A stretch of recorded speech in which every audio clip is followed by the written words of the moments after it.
Yo! What's up? Good morning mga pre! Alright, kamusta? Kamusta na kayo dyan, no? Kamusta na yung mga pakiramdam nyo, mga kalituhan, mga magugulong isip, no? Mga marami-raming sintomas, kung ano-anong mga sensation sa katawan. Tapos yung mga, sama na natin yung mga avoidance nyo, no? Yung mga pinipigilan yung sarili nyong gawin yung gusto, no? So, ano ba yung pumipigil sa inyo doon, no? Kasi pag nalaman nyo na bakit ko ba hindi ginagawa yung mga ganun? Dahil sa takot ko? Hindi naman ako takot eh. Parang mapaisip ka na, ano talaga to? So, hindi natin alam kung bakit ba ganito, bakit ganyan, di ba? So, ang lumalabas yan is takot, no? Natakot ka dun gawin yun. Kaso, yun sa isip mo, kaya mo namang gawin yun eh. Pero yun nga, napipigilan ka dahil nga, hindi mo maintindihan yung pakiramdam mo, no? So, yun ang anxiety, no? So, parang napo-future ka. Nag-iisip ka agad ng mga pangit na mangyayari, wala pa naman, di pa naman nagkakatotoo. No? So, ayun. So, marami akong nakakausap na, na mga datihan na rin na nag-chat sa akin, mga nangungumusta, Bakit to may ganun pa rin, may ganyan. So, meron tayong, dyan, na research na about sa mga hadlang, Hadlang sa ating paggaling, So, sa akin din dati, Mga mali ko noon, So, ano ba yung mga humahadlang sa atin sa paggaling, So, marami. So, bibigyan ko kayo ng 10, Siguro magpa-part 2 na naman to. Ang haba. So, ayan. Intro.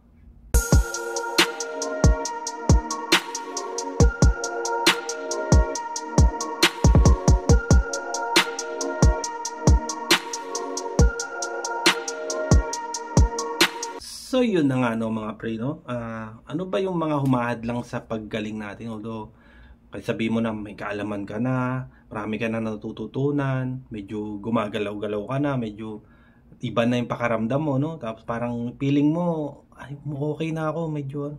Pero nandito pa rin. Pero parang kulang, parang may kulang, di ba? So, unahin natin sa, kaalaman, Siyempre, lagi ko naman sinasabi, yung last vlog ko na about sa mga baguhan, para sa baguhan ng mga siyempre kaalaman muna, Kasi para sa iba na mga baguhan pa sa anxiety, siyempre takot pa sila, hindi pa nila alam kung ano nangyayari sa kanila.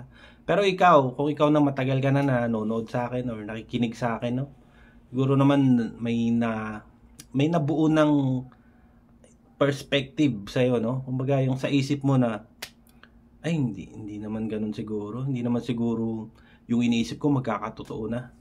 Hindi siya ganoon eh, kasi once na pinasukan mo na ng sarili mong pag-iisip na ganito mangyayari, ganito, so samahan na yun ng takot sa iyo, So, kulang sa kaalaman, Ako naman, hindi pa naman talaga totally, lahat na lang alam ko, hindi naman ganoon eh. So, alam ko lang siya pagdating sa anxiety, kung bakit ganito, bakit may sintomas, alam ko yun. Although, na-vlog ko na to, kung bakit may sintomas tayo, Kung bakit may breakdown, kung bakit may lumalabas kahit wala ka namang ginagawa, di ba? Minsan, parang nakatambay ka lang or nakahiga, biglang kakabog yung dibdib mo, tapos sasakit na naman yung ganito, ganyan, di ba? Yung ulo mo, tapos may hilo ka na naman, di mo maintindihan, di ba? Konting galaw, may hilo, di ba? So, lahat yun is may paliwanag ka pa. Although, napaliwanag ko na yun, Balik-balikan nyo na nasabi ko nga sa inyo. Mas okay kung marami na kayo napanood na video ko, Mas maganda, dapat nga lahat, para lumilinaw sa inyo yung mga kasi yung iba mga sinasabi ko dito umuulit lang, kapatid. Yung akala nyo dami-dami ko sinasabi, pero umulit na yan, kapatid. Halos nasabi ko na yan noon kung nakasubaybay ka. Pero kung bago ka pa lang, balik-balikan nyo lang yun, Ayun lang naman ang maitutulong ko sa inyo eh. Hindi naman tayo yung bibigyan kitang gamot, ito gawin mo to, itong inumin mo to, ganito, ganyan. Hindi ganoon eh.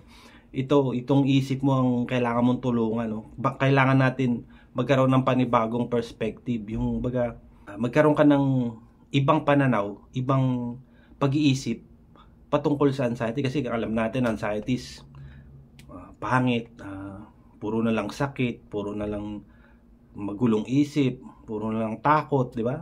So hindi ganoon, hindi siya ganoon kung maiintindihan niyo lang kung ano ang anxiety, So ayan.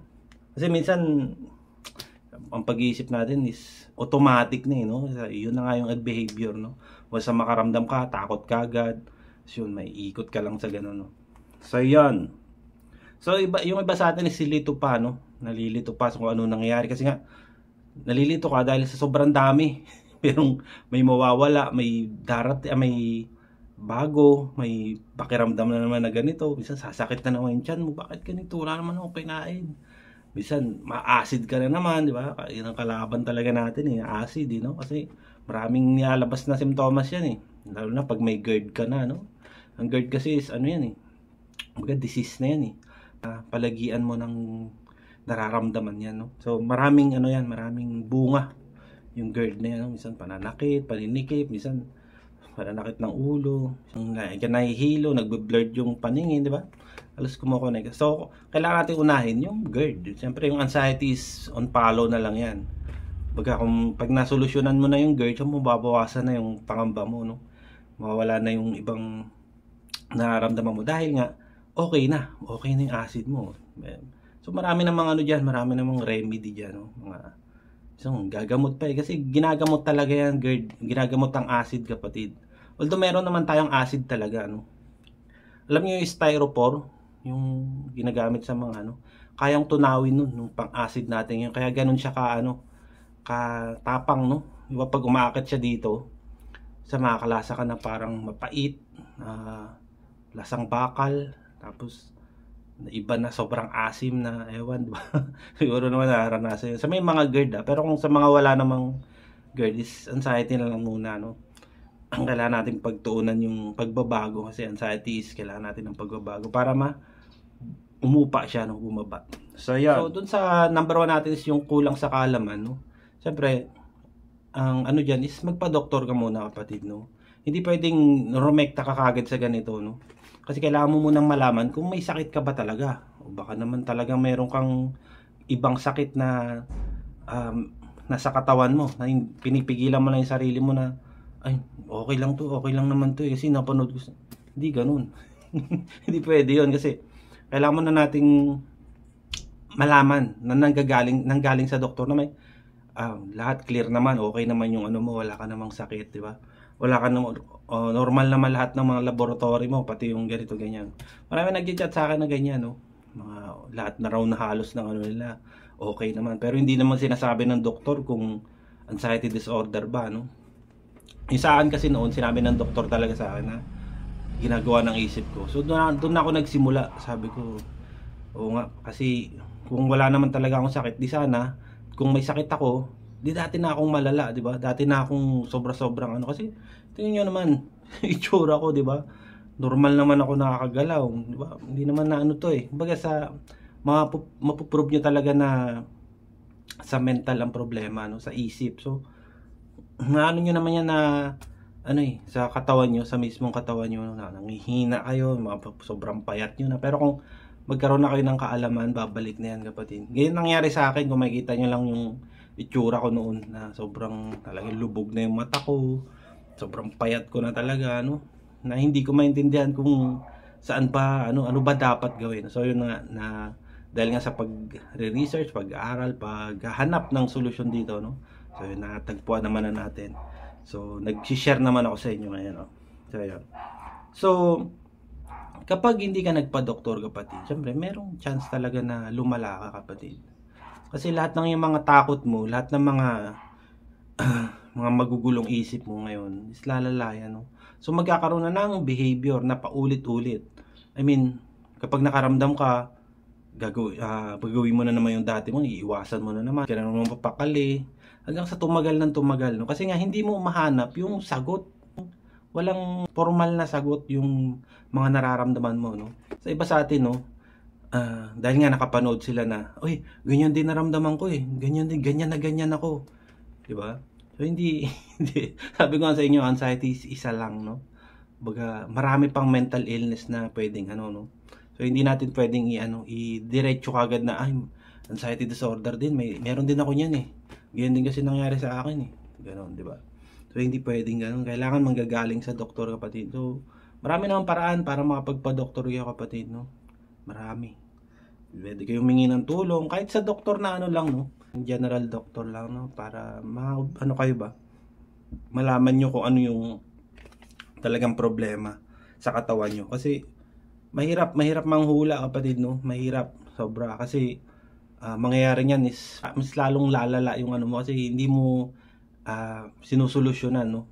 Or hindi mo hinahanap talaga yung sagot sa mga nangyayari. Nangyayari is stock up na. Nandiyan na yung avoidance mo. Tapos lagi mo na siyang kumbaga ni-distract mo lang pero nawawala siya pero babalik at babalik na. So iikot ka lang doon, kapatid. Magawa natin ng solusyon yun pagdating sa pagpapadoktor. So yung pagdating naman sa kaalaman, no, siyempre ito na ang mga binabahagi ko sa inyo, no. Kailangan nyo lang maintindihan kung ano talaga yung anxiety na nasa katawan nyo ngayon, no, mga nangyayari sa inyo. Ayun ang napakahalaga dyan. Kasi kahit anong ano nyo dyan, kahit anong research nyo, no, although meron mga tools, meron mga ganyan naman, pero para sa akin, kaalaman talaga. Kailangan nandito na siya, nandito na sa isip nyo. Kaya minsan nagsasabi ako sa inyo, paulit-ulit na lang, no? Kasi gusto ko tumatak sa inyo yun na, ay hindi naman, wala naman akong sakit eh. Kasi sabi ng doktor, okay naman ako. Yung mga ganun ba? So, isa na yun na magpapalakas sa loob nyo na, ay wala akong sakit, okay ako. Wala akong, meron man akong nararamdaman pero alam ko anxiety to. Walang problema sa akin, wala sa problema sa katawan ko. Nagkakaroon lang ako ng mga kakaibang mga inisip dahil sa takot ko, no? Dahil nga nagkaroon ka na ng behavior, nagkaroon na ng something sa isip mo na dumediretso na ganun ang pwedeng mangyari. So magdadala ng takot sa iyo yun. So pag naintindihan natin na ganun yun, hindi na. Gaya ko, no? Gaya ko, hindi naman ako natatakot na minsan may tumutusok sa puso ko. Makala ka dyan. Mamaya wala ka na rin naman. Tapos mamaya hindi mo man siya napapansin, wala na. Parang ganun lang siya, kapatid, no? So, kailangan mo lang talaga maintindihan kung bakit may lumalabas na ganun. Kasi kapag wala ka pang alam, yung sinasabi ko nga sa number 1, no? Kung wala ka pang alam, pagdating ng may maramdaman ka, gagawa ka na naman ng, kunyari, sumakit yung ulo mo. Ano to? Baka may tumor na ako, baka meron na akong cancer sa utak. Mga ganyan. Tapos sobrang sakit ng ulo ko. Yun. Tapos mag-iisip ka na naman na, baka nga ganun, baka magkatotoo. So magdadala na ng takot sa iyo. So yun na, wala na. May ista ka na doon. So yun, di ba? Sana naintindihan niyo yung una natin. Kailangan natin ng kaalaman, no, sa pagdating sa ano. Kasi yan ang number 1 na umaad lang sa atin, yung walang kaalaman. So kailangan natin paramihin. So ayan, number 2 is stigma. Alam niyo ba 'to, stigma? Kasi sa Pilipinas, kapatid, no, hindi naman halos pinapansin to. Ang alam lang nila is nervyos. O may nervyos ka. Ganoon ang pagkakakilala nila eh. So sa atin kasi medyo ano na, di ba? Actually ako hindi ko rin alam to dati na may anxiety disorder pala. So inano ko siya. Inintindi ko talaga kung ano talaga yan. Ay, ito nga yun, sabi ko. So hanggang sa na ano ko na, napagdugtong-dugtong ko na lahat. Okay na, sabi ko. Tapos na yun nga, na ano ko na yung kay Claire Weeks, no. Yun, siguro hindi ko man maikwento sa inyo na yung mga nakaraan pa, pero pag ang nagpalakas talaga ng ano ko is yung COVID ko, kapatid. Yung talagang pinagsimulan ng aking sobra talaga na paghihirap, no. Kaya sabi ko wala naman sigurong ano masama kung anuin ko siya, no, pag-aaralan ko or alamin ko talaga. Yun. Ito na tayo, no? Nag-share naman tayo. Kung kayo man nahirap pa ngayon, no? Siyempre, hindi naman agad-agaran yan eh. Na pag nakapanood ka ng isa, yun na yun. Hindi. Ang kailangan dyan is tulungan yung sarili nyo makaalis dyan, no? Kaya hindi naman siya pwede yung pag naggamot ka, magiging okay ka na, tuloy-tuloy na. Kasi maling mindset yun eh. Kasi pag naggamot ka, parang iniisip mo na, pag nagagamot naman ako eh, gagaling na ako, gano'n. Hindi. Kasi kung may gamot talaga doon na pang-anxiety talaga, meron mga anti-anxiety, pero ano lang yun, yung saklay lang yun na parang tutulungan ka lang na makaahon ba? Kasi nga dati kang hirap na hirap, di ba? So, yun ang silbi ng gamot, no, para sa anxiety. Pero kung sabihin mo na bibigyan ka ng gamot para maging gumaling ka sa anxiety mo, wala na yung nararamdaman mo mga ganyan. Hindi ganun yun. Kasi kung may ganun, hindi na ako nagbablog ngayon, no? Okay na ako, hindi ako mabot sa ganito na nag-share ng vlog. Sabihin ko lang, isang video lang, sabihin ko, ito inumin nyo. Tapos, di ba? Siyempre yung iba dyan, hindi hanapin din nila yun, di ba? So marami. Meron kasi mga tao talaga na kulang sa mga sa katawan, no? Siyempre, dahil nga sa datihan nilang mga ginagawa, no, kulang sila sa mga Kumbaga napabayaan nila yung katawan nila, hindi sila nag-exercise, wala, kulang sa vitamins, kulang sa nutrition, di ba? May mga ganong tao, tapos isa sa environment pa nila, maraming source pinagkukunan talaga ng kaya umabot sila sa ganyan. So may mga vlog ako ng ganyan kung bakit sila nagkaroon ng anxiety. Stigma kasi merong mga sinasabi na gaya sa mga Pilipino, di ba? Sabi nila, mababaliw ka na, wala nang lunas diyan. Masisiraan ka na ng ulo, yung mga ganun ba? Ayun kasi yan yung kumbaga sa datihan natin, hindi naman natin alam dati yan, di ba? Mga naririnig lang natin yan. Mawawalan ka na sa wala ka na sa control, mga ganyan naisip natin. So, nagbubunga yun ng takot sa atin. No? Ay, gaya ko noon, about sa ganito, yung gulong-gulo talaga yung isip ko, no? Hindi ko maintindihan, baka mabaliw na ako. So, pumapasok na sa isip ko yun. Pero yun nga, hindi naman nagkatotoo. Wala namang, lahat ng mga iniisip ko na pangit no, hindi naman nagkatotoo para sa akin. No? Wala. Di ba? So, kailangan natin yun baguhin. Kaya nga mayroon akong t-shirt na perspective, no? Change your perspective. Yung pag-iisip mo, baguhin mo yun. Na hindi ganun ang anxiety. Meron siyang silbi sa katawan natin, no? Yun nga lang, dahil nga doon sa breakdown, yung sabi nga ni Claire Wicks na nagkaroon na ng sobra-sobra or labis na yung baga sabi mo sa inyo yung baso, no? Paulit-ulit ako doon sa baso, no? Yung patak, kahit patak lang siya ng patak, no? Siyempre, aapaw yun, tapos parang masosobrahan, di ba? Ganun lang nangyari sa atin, kaya umabot tayo sa ganito, no? So, ang kailangan natin is ma-normalize yun, kapatid, no? Sa tulong ng kaalaman, no? Kasi, yan talaga dyan, magpapaginhawa sa inyo na, bakit kailangan ko matakot sa ganun, normal lang naman yun. Normal lang naman sa akin yun. Kumbaga, kasi diyan lalabas yung nyo yung sa sarili nyo na, wala yun.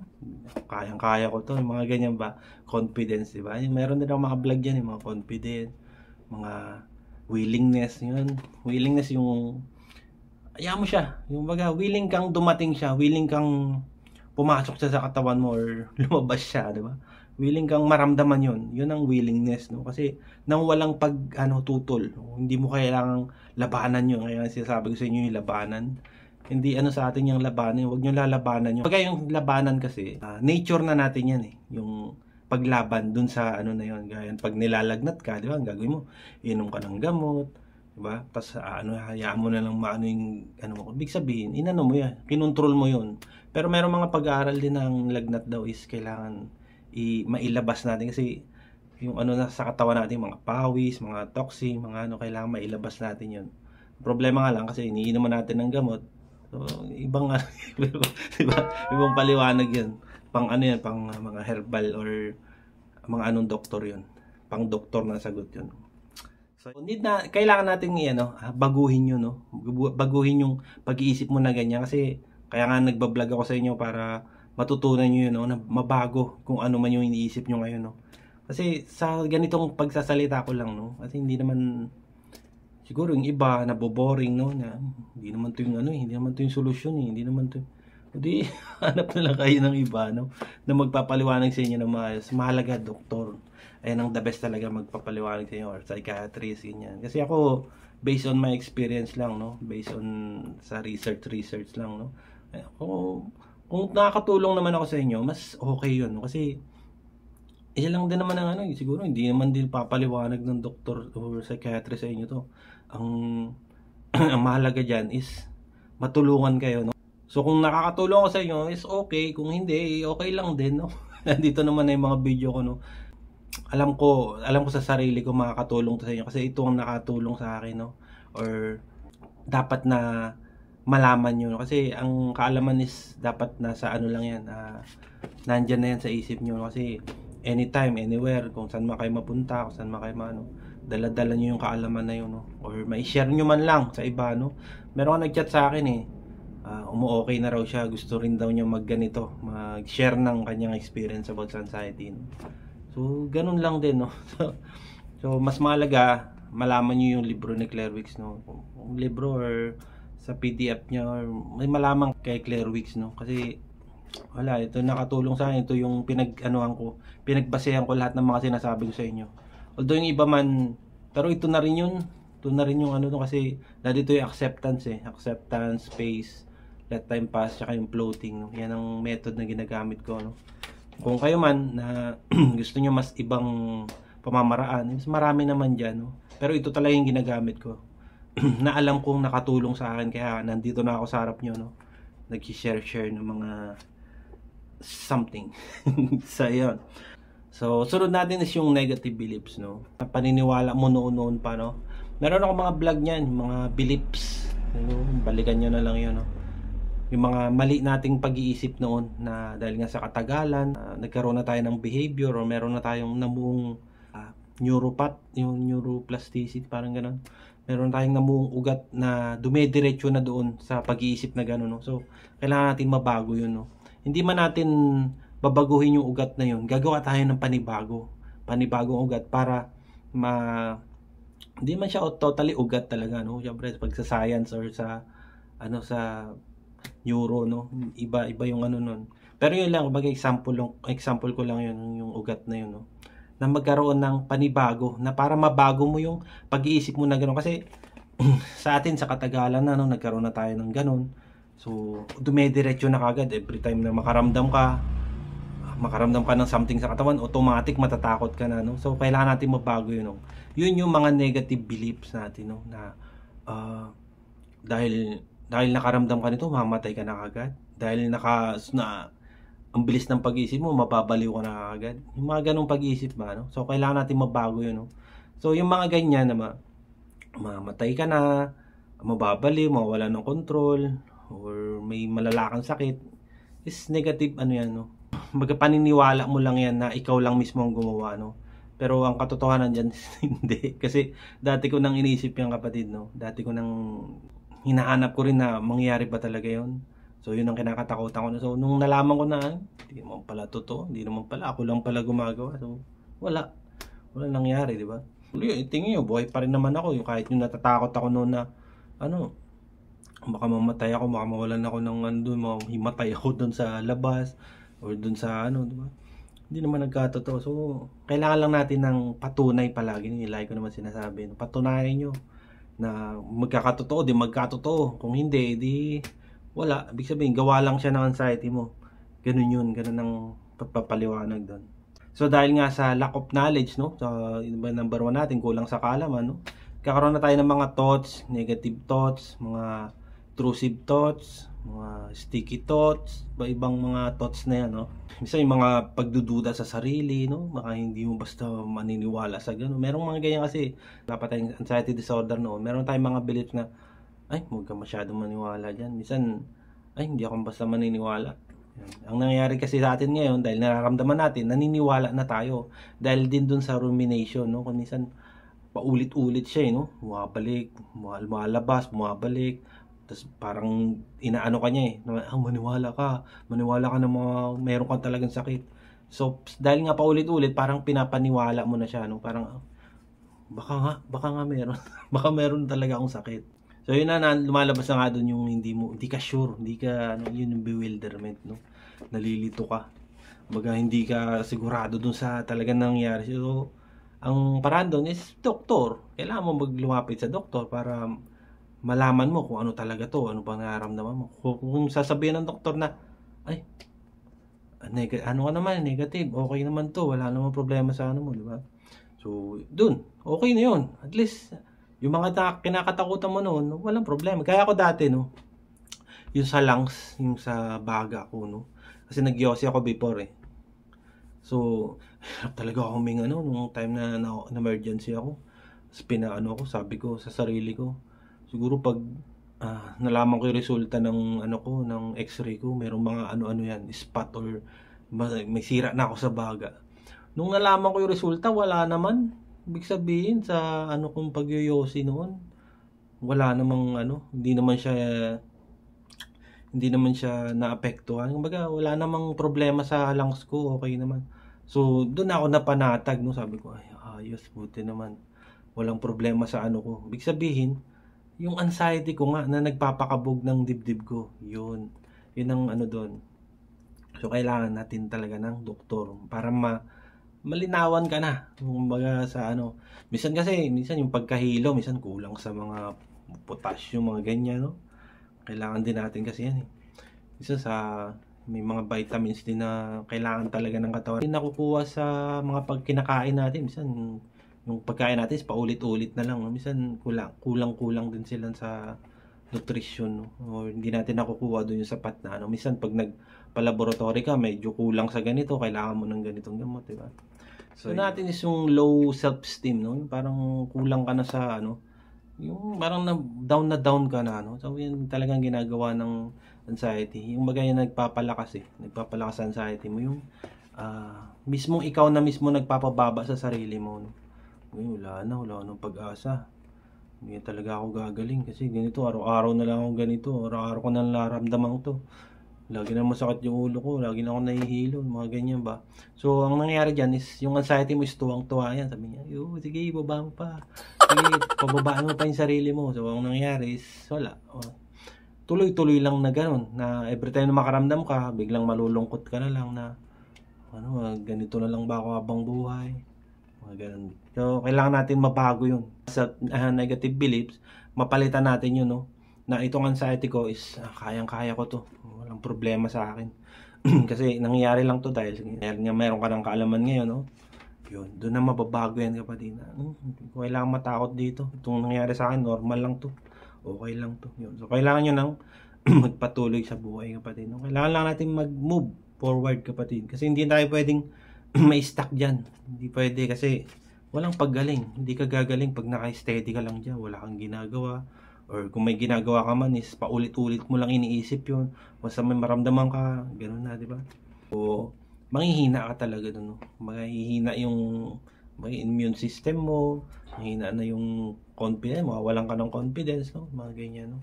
So, mahirapan ka talaga makarecover pagdating sa paniniwala mo, no? So, kailangan natin mabago yan. Sunod natin is avoidance, no? Ito, dati ko naman sinasabi sa inyo, no? Yung mga behavior na naging kasama mo na siya sa buhay sa araw-araw, no? Minsan paggising mo, no? Sakit ng ganito mo. So, nagkakaroon tayo ng body scanning, no? Minsan, check mo lahat ng maramdaman sa umaga. Tapos pag may nararamdaman ka kaiba, ito na naman, araw-araw na lang bang ganito, yung mga ganun ba? So, merong iba mga tao na mabilis sila nakaka-recover. Kasi nga, kasama na sa buhay nila yun. Kumbaga, alam ko na to. Mga active yung pamumuhay nila eh. Merong mga ganong tao eh na lagi silang busy, mga ganyan, di ba? Eh sa atin kasi ngayon, medyo ano pa eh, dahil nga sa lack of knowledge, no? Kumbaga hindi pa kompleto yung pagharap natin, no? Minsan natatakot pa tayo, minsan pag nakakaramdam tayo, hindi pa talagang sure, hindi mo pa maintindihan, no? Minsan tatakbo sa isip mo na baka ngayon na yun, baka ngayon na ako mamamatay. Ganun ba? Sabi di ka mga penda, no? Baka ngayon na, pag nararamdaman ko to, baka ito na yun, last na to. Mga ganun. So, kailangan natin mabago yun, kapatid. Kasi hindi yun totoo. Sa tagal ko na rin na naramdaman yun, hindi naman nagkakatotoo. Minsan, pag nakasakay ako sa jeep, minsan sa bus, minsan sa van, nakakaramdam ako, baka ito na yun, baka dito na ako abutin, di ba? Hindi naman nangyayari. Wala naman, kung ano man iniisip ko noon na mangyayari noon, hindi naman nagkakatotoo, no? So, napuprove ko sa sarili ko na, siguro na trigger lang. Yun ang lagi kong pang ano sa kanya eh. Trigger na naman. So, maya wala na, di ba? So, kailangan nyo lang mabago yun, kapatid, no? Mapalitan natin yung perspective natin, no? Sa ating anxiety, no?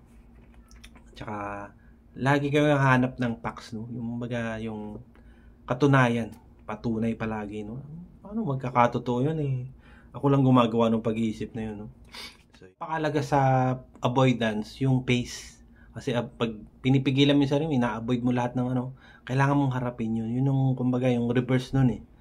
Kailangan mong baguhin yun or harapin mo yun, yung mga kinakatakutan mo, dahan-dahan. Yung mga, di man lahatan, di ba? Hindi man yung palagi mong ano, basta isa-isahin mo sila. Sige, kung natakot ako sa ganito, tuloy ko. Yun. Yan ang ano dyan eh. Yan ang kailangan natin, no? Yung pagharap na yun. Kasi wala akong ibang iano sa inyo. Yun talaga ang the best dyan na gagawin, no? Harapin mo yun. Nang walang takot. Although matatakot ka man sa una, pero pag napatunayan mo na, wala naman nangyaring masama sa akin. Wala. Diba? Kumbaga magkakaroon ka na ng 1-0, diba? Kumbaga, wala. Hindi naman katotoo. Naramdaman man ako, hindi naman nagkatotoo yung iniisip ko na ganito mangyayari. No? Yun. Sunod natin is yung fear of change, no? Yung pagbabago sa ano. Yan kasi ano, himahad lang din talaga yan, yung pagbabago. Isa sa pinakamalaking ano diyan, yung baguhin yung dati mo nakasanayan. Yan ang pinakamahirap na sa ganitong recovery, no? Lahat ng ano bawal sa ganito is tuloy-tuloy mo pa rin ginagawa, no? So mahirap talaga 'yun. So kailangan nun isang desisyon lang, pag sinabi mo sarili mo, tama na, kailangan ko na makarecover, hindi na pwedeng ganito palagi, ganoon. So kailangan mo lang ng isang desisyon lang na wala na, tapos na lahat yung mga bisyo mo, yung mga ano, gaya nung isang nakausap ko, no, isang nakausap ko na medyo may edad na rin na matanda, no. Lahat ng pinapaliwanag ko sa kanya parang maano lang, no. Oo, ganun lang siya, no? So parang parang naisip ko na parang wala yatang nakukuha to si ate, tapos nung parang nadulas siya na sabi niya, nagbibisyo kasi ako, naninigarilyo ako. Sabi ko, ay patay. Sabi ko, isa yan sa nagpapaano sa inyo. Yung ano, tapos malakas din siya magkape. Yan. So wala nang tanong-tanong yun, wala nang paliwanag masyado. So kailangan mong alisin yun, kasi yun na nagpapaano. Kasi alam na natin yung kape, di ba, nagpapanervyos talaga yan, no? So kung lahat ng bagay na alam mong makaka-apekto sa'yo is kailangan mo nang ano yan, iwasan, no? Hanggat maaari, kasi wala yun talaga, hindi ka makaka-recover pag ganyan pa rin, patuloy mo pa rin ginagawa yan. Yun, wala tayong magagawa doon. Kung talagang itutuloy niya yun, hanggang doon na lang ako, no? So wala. So sa fear of change, no, yung mga taong may mga agoraphobia, yung mga hindi lumalabas, no, yung takot lumabas, takot makisocialize, takot sila sa labas, sa mga sa paligid nila, no, lumayo sa bahay niya, sa comfort zone nila, no. So kailangan doon is lalabas ka talaga, kapatid, no? Kaya ako dati, alam niyo yung guhit doon sa court, may vlog ako na ganun. Kailangan nyo lang ano yun, lampasan yun, kapatid, no? Kasi ikaw lang ang naggagawa ng linya na yun, ikaw lang gumagawa ng limitasyon mo, kapatid. Ng katunayan dyan, katotohanan dyan, ikaw lang gumagawa. Pero kung lalampasan mo yun, or haharapin mo yun, or kumbaga babasagin mo yung ganung pag-iisip, doon ka nalalaya, kapatid, no? Doon na bubukas yung dito pala kaya ko naman pala, di ba? Yun, bigla na napapasok sa isip mo yun, kaya ko pala. Hindi, natakot ko lang yung sarili ko, di ba? Alam niyo naman yan sa yung mga takot lumabas. Yan talagang ano diyan. So natin yung challenge your belief, no? Pag-iisip mo noon na mga mali na kailangan mo munang i-challenge mo siya. Kung totoo ka, edi mangyari ka. Kung hindi, edi okay, di ba? Mas tulong sa akin yun. So, kailangan kong harapin yun or i-challenge ko siya na kung mangyari ka, di mangyari. Diba? Kasi hindi mo mapapatunayan yan kung hindi mo siya harapin, kapatid, no? Kung nilalaro ka lang ng isip mo na, uy, wag ka dyan, mangyayaring masama sa'yo dyan, hindi yan, hindi maganda sa'yo yan. Gaya minsan sa mga pagkain, no? Meron ka nagtanong sa akin sa chat, sabi, pwede daw ba kumain ng rambutan? Prutas yun, Kung maasim na, mayroon mga maasim na rambutan, pero talagang mataas yung acid mo, no? Iwas ka muna doon. Kung mataas talaga, nararamdaman mo talaga na maano, tapos talaga subukan mo isa. Pag tumaas yung acid mo, hindi nga pwede sa'yo. Parang ganoon lang. Pero kung may tulad niya, pill mo naman, no, na hindi naman tumataas yung acid, okay yun, di ba? Minsan kasi mga sobra, yan talaga nagpapalala, no? Kaya ako minsan, no, pag napapaano ako ng suka, sa sausawan, no, minsan sakit yung tiyan ko, So alam ko na yun ang dahilan, no? So at least alam ko na siya, hindi na ako yung matatakot pa na ay, sumakit yung tiyan ko, ano nangyari sa tiyan ko? Diba? Alam ko na yun na gano'n ang mangyayari. So nandoon na yung salitang kahandaan, no? Meron din akong vlog niya, yung makahandaan. Balik-balikan nyo lang. So yun lang muna, mga kapatid, no? Part 2 na lang natin itong 10 kasi to, no? So kailangan nating mabuo yan, yung mga kumbaga umahadlang sa paggaling mo, no? So sana may nuggets na kayo dito sa una, no? So part 2 na lang natin, no? Adios!